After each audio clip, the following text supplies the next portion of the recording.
누가복음 22장 63절로 71절까지의 말씀 우리 다 같이 한 목소리로 합독하겠습니다.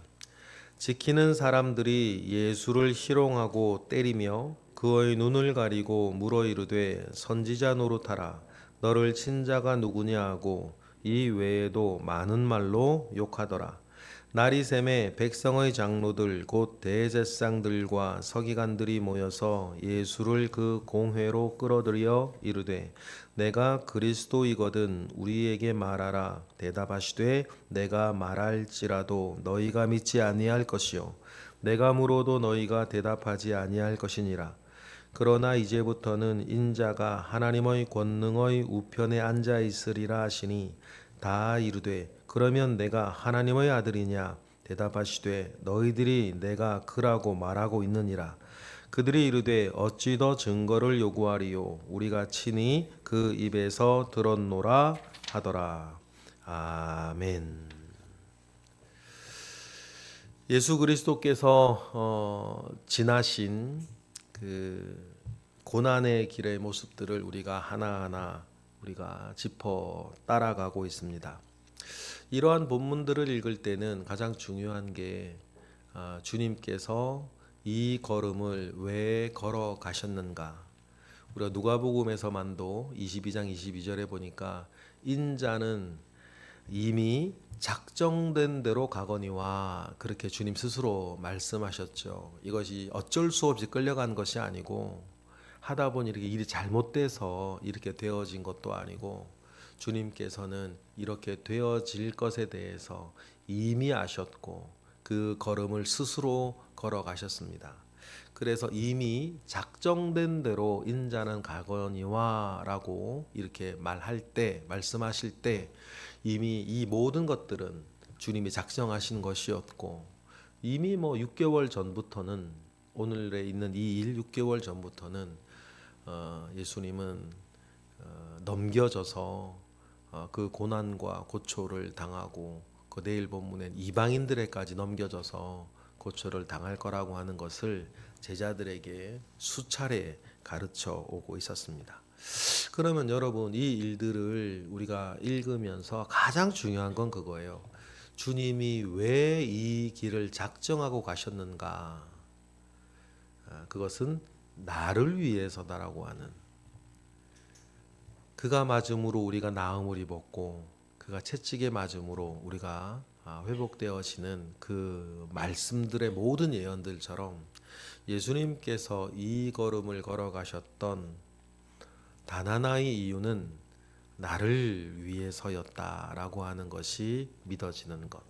그가 이 길을 걸어가셨기에 복음은 열렸고 우리는 그저 믿음으로 말미암아 죄와 사망의 권세에서 벗어나 생명과 성령의 법으로 들어가 하나님의 자녀가 되고 천국 가는 길이 열리게 되었다라고 하는 사실 위에서 여러분 우리는 이 본문들을 읽는 것입니다.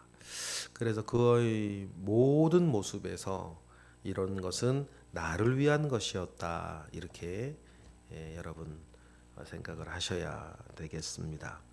그래서 예수님께서 63절부터 65절에 희롱과 조롱과 멸시와 이제 구타를 계속해서 당하시죠. 우리 63, 64절 우리 읽어보겠습니다. 시작. 지키는 사람들이 예수를 희롱하고 때리며 그의 눈을 가리고 물어 이르되 선지자 노릇을 하라 너를 친 자가 누구냐 하고 이렇게 구타를 합니다. 우리 요 상황을 조금 우리가 전체적으로 이해할 필요가 있는데 누가의 특징이 좀 있어요. 누가가 이제 예수님의 재판 과정이나 이런 것들을 하면서 다른 복음서들은 경위를 설명하고 요한복음 같은 속사정을 이야기하는 데 초점이 좀 있다면 누가는 전체적인 흐름이 뭐냐면 예수님이 죄 없으시다라고 하는 것들을 되게 좀 부각시키고 있어요. 그 사도행전에도 보면 바울이 어떤 재판을 받는 과정에서 꼭 등장하는 게 뭐냐면 이제 총독이 그는 죄가 없었다. 그는 죄가 없음에도 불구하고 황제에게 상소하였기 때문에 이제 뭐 좀 가는 거다. 그렇게 하지 아니하였으면 풀려날 뻔했다. 뭐 이런 이야기들을 사도행전에서도 누가는 많이 써요. 동일하게 이제 누가복음에서도 예수님은 죄가 없으시다라고 하는 그 내용들을 좀 부각해서 그럼에도 불구하고 십자가형을 당하셨다라고 하는 것을 부각을 하는데 오늘 이제 이 본문에서도 이제 구약의 율법과 유대인의 전통에 심야 시간에 일어났던 재판과 판결은 효력이 없다. 뭐 이런 것이 있어요.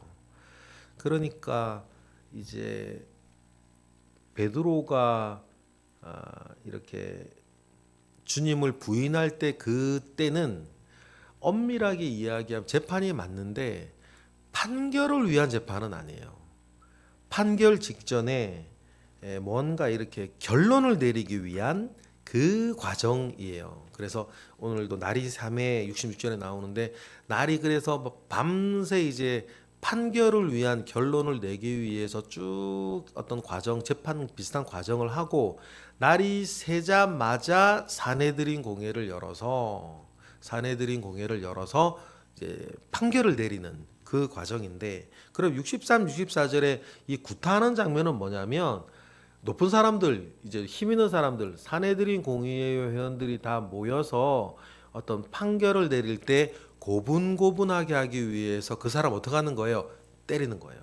때리고 조롱하고 고문하는 거죠. 그래서 사람의 길을 확 꺾어놔 가지고 이제 사내들인 공의회 72명 사람들이 다 모였을 때 그때 이제 죄인이 막 엉뚱한 이야기하지 아니하도록 그 사람의 길을 확 꺾어 놓아 버리는 그런 구타 조롱들인 거죠.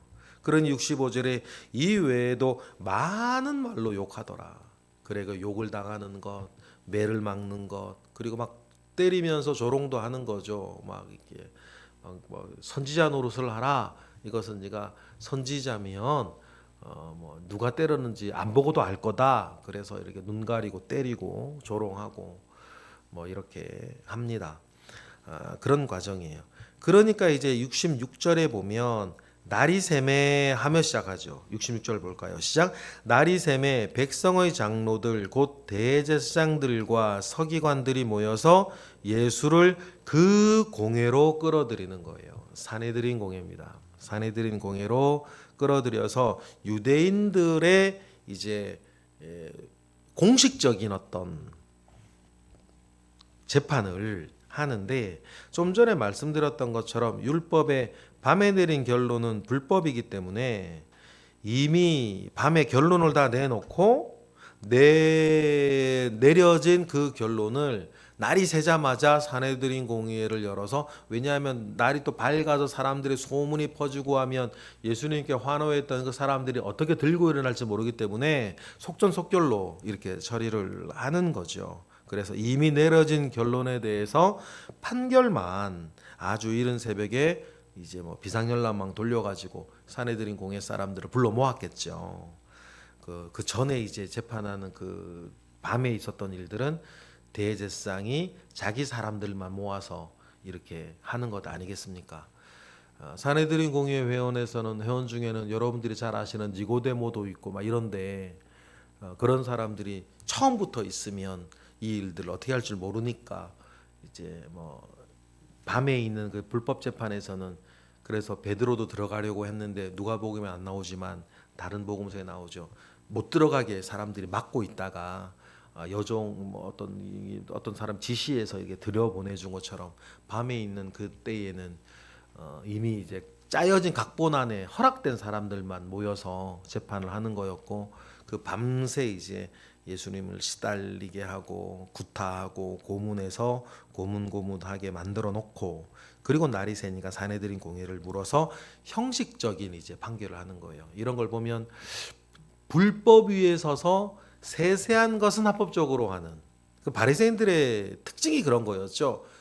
중요한 것은 하나님 아버지 앞에 중요한 것은 다 허물어뜨리면서 쓸데없이 절차의 문제들 이런 것들은 지켜나간다는 거예요.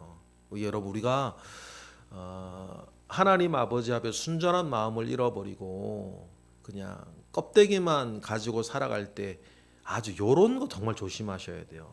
하나님 아버지 앞에 공의와 인애와 사랑과 은혜는 잃어버렸으면서 자기의 의로움을 담보하기 위해서 절차를 막 따져가면서 막 자기는 막 마치 법을 잘 지키는 사람이냐, 옳은 말만 하는 사람이냐, 마음속은 그렇게 속 내용은 다 무너져 있으면서 그런 류들의 사람들을 여러분 정말 자주 만나요. 자주 볼 수 있어요.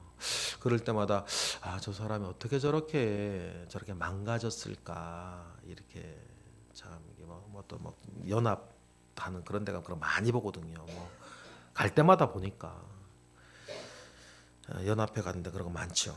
그래서 또 그런 거예요. 그 자기들이 하는 인애와 공의와 이런 것들은 다 무너져 있으면서 율법에 심야 시간에 내려진 판결은 불법이라는 것을 모면하기 위해서 밤새 작업 다 해놓고 날이 새자마자 형식적인 그 판결만 내리기 위해서 이런 일을 벌이는 것 아닙니까?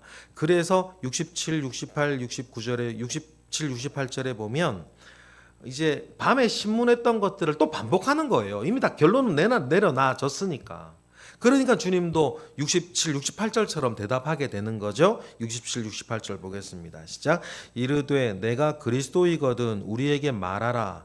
대답하시되 내가 말할지라도 너희가 믿지 아니할 것이요 내가 물어도 너희가 대답하지 아니할 것이다. 주님 이렇게 말씀하시는 것은 이미 밤새 다 일은 진행이 됐던 거고 형식적으로 이 사람들이 모여있는 이 자리에서 반복해서 이렇게 형식적으로 하는 것이니 여러분 이렇게 말씀하시는 거죠. 이때 이 주님의 말씀이 중요해요. 이미 내가 말했고 너희들이 이미 보았다.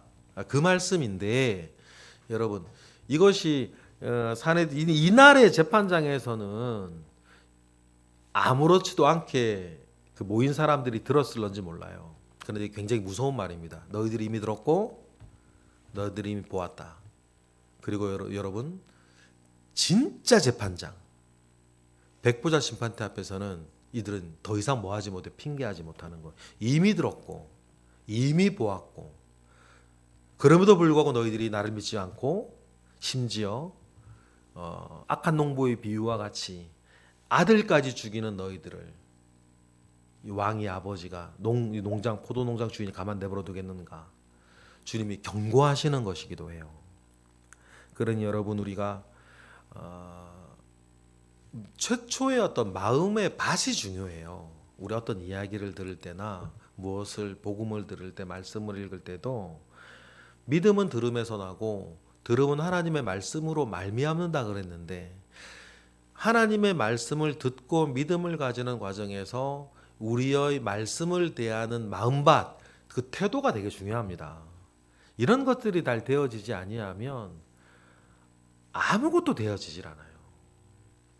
그러니 늘 우리가 묵은 땅을 기경하는 마음처럼 여러분 우리가 늘 하나님의 말씀의 앞에 내 마음을 늘 기경하는 것이 중요하다. 불신자도 그게 중요하고 교회를 오래 다니는 사람도 그게 중요해요. 그래서 늘 우리가 옥토처럼 이렇게 늘 갈아진 심령으로 언제나 은혜 받기를 원하는 마음 속에 앉아 있어야 하나님의 말씀이 말씀으로 들리고 그렇게 들려야 믿음이 생기고 믿음이 생겨야 그 믿음이 역사하고 믿음이 역사할 때에 여러분이 모든 것들이 이제 풀려나간다는 사실들을 우리가 기억을 하고 오늘의 이 장면을 반면교사로 이렇게 삼아야 될 거예요. 그리고 69절에 주님이 결국 그래서 결론을 본인이 내려주시죠. 69절 읽어보겠습니다. 시작.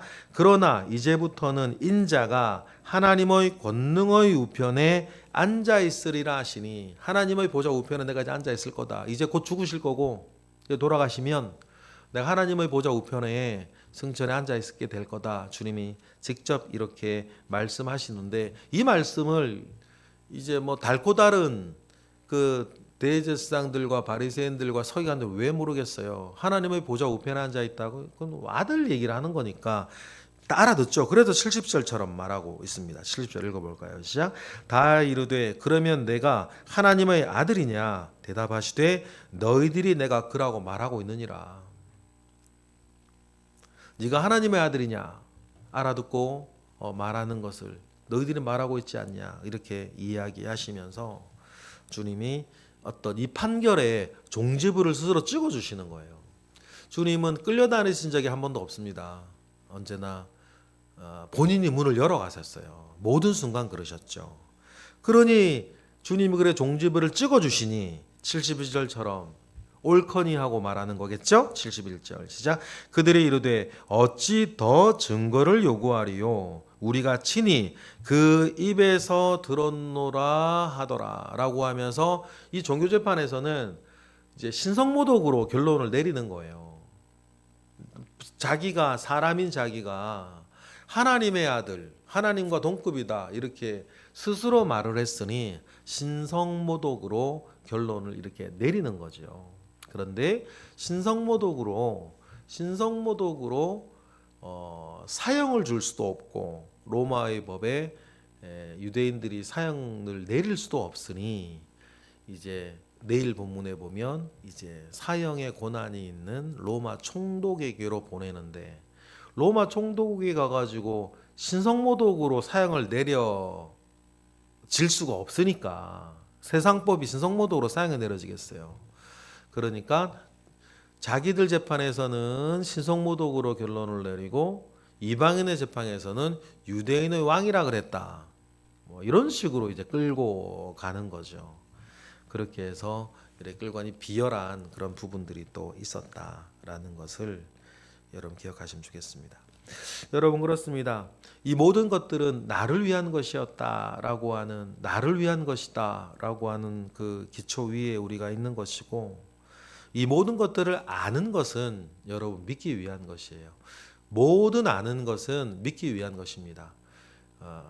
우리가 하나님의 말씀을 들을 때 믿음이 생긴다는 말도 아는 것은 믿기 위한 것이다.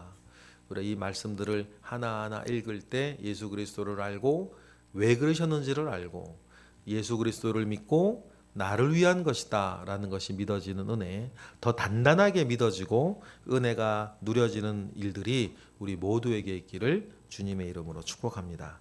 기도하겠습니다. 하나님 감사와 영광을 올려드립니다. 크신 은혜 가운데에 우리와 함께 하옵소서. 하나님 아버지께서 보내신 독생자 예수 그리스도께서 걸어가신 길들을 우리가 읽고 묵상하고 있습니다. 주님, 이 모든 것들이 나를 위한 것, 우리를 위한 것임을 기억하오니 하나님 아버지께서 걸어가신 이 길을 우리가 믿음으로 따라 걸어가며 이 모든 것으로 우리가 속죄를 얻고 구원을 받아 하나님의 자녀가 되었고 죽을 자로 살지 않고 살 자로 살게 하시는 복음의 문을 열었던 것을 감사드립니다. 그 예수 그리스도를 붙잡고 살아가는 데에 조금도 부족함이 없는 우리 모두가 되게 하시옵소서. 이 시간 드려지는 1000번째 예물과 감사 예물 가운데에 주님 함께 하시옵소서. 예수 그리스도의 이름으로 기도드렸나이다. 아멘.